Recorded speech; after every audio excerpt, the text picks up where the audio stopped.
కొంతమంది ఉంటారండి. డబ్బులు అడిగేటప్పుడు అసలు ఎంత ఇదిగా అడుగుతారంటే, ఇంకా వాళ్ళకి తప్పదేమో, అవసరమేమో, ఇవ్వకపోతే ఏమన్నా అయిపోతుందేమో అన్నంత ఇదిగా అడుగుతారనమాట. చాలా జాలి అయితే క్రియేట్ చేసేస్తారు. అయ్యో! అనిపిచ్చేస్తుంది. అలాంటి టైంలో ఎవరికైనా ఇవ్వాలి అనిపిస్తుందనమాట.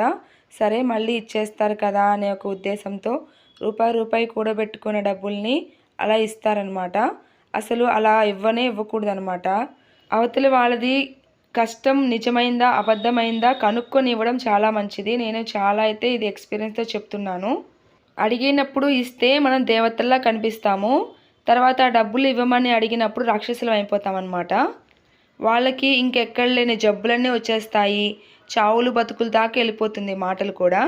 అప్పు ఇచ్చి బాధపడే కంటే లేవని చెప్పేసి పక్కకు తప్పుకోవడం చాలా మంచిది. అన్ని విధాలుగా అన్ని రిలేషన్స్‌లో కూడా ఇది చాలా మంచిది. నిజమా కాదా చెప్పండి?